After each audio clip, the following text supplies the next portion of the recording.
A West Side Park is getting a major facelift. Today, Mayor Joe Hogsett and Indy Parks broke ground on a $2.6 million project at Chapel Hill Park. It will get a new splash pad, a new playground, basketball court, and 2 pickleball courts. The Lilly Endowment Grant and the Indy Parks budget will fund the improvements. It's part of a citywide effort to improve dozens of parks throughout the city. Today's announcement comes months after WRTV Investigates raised concerns about the conditions at Chapel Hill. In fact, what we saw prompted our citywide investigation into the condition of Indy Parks.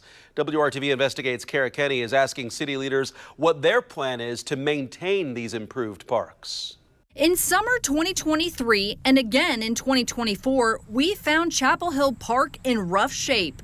I mean, there's weeds literally growing through the playground equipment here. Trash and weeds infested the playground and tennis courts. This is about 74 inches. It's taller than me. What we saw at Chapel Hill prompted a deeper investigation. We visited 10% of the parks across the city last summer. We found half had issues with high weeds, 25% had problems with trash, 30% had broken or really outdated playground equipment. We took our findings to city leaders and learned the city's Department of Public Works is actually responsible for trash, mowing, and weed removal. Families can look forward to coming to Chapel Hill Park. As the city makes a $140 million investment into the Indy Park system, we wanted to know what the plan is to maintain the renovated parks so they don't end up like this.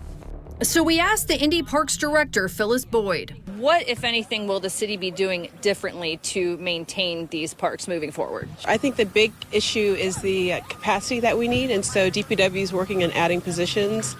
Boyd says DPW has already added 2 new positions specifically to address park maintenance. How important is it to protect these investments? It's incredibly important. We're doing this for a community. We aren't the only ones who noticed upkeep problems at Chapel Hill Park. You get a lot of trash for the basketball court. Dennis Poteet lives nearby and hopes the community takes care of the renovated park. Well, it's something that's needed, and it's going to be a very good asset for the neighborhood. Some West Side neighbors thanked us for our 2024 investigation. Did that help at all to put this park at the top of the list? It was already there. I think maybe it put it at the top of the list in terms of awareness for other folks, but I would say within the Parks Department, all of our parks are important. This mulch is going away. It will be replaced with a rubberized play surface that will reduce the number of weeds coming through. Construction is expected to begin this spring and wrap next year. Kenney, WRTV. Indy Park says rubberized surfaces will now be the standard for new playgrounds. And while they're more expensive up front, they're expected to save a lot of time and money in maintenance over time.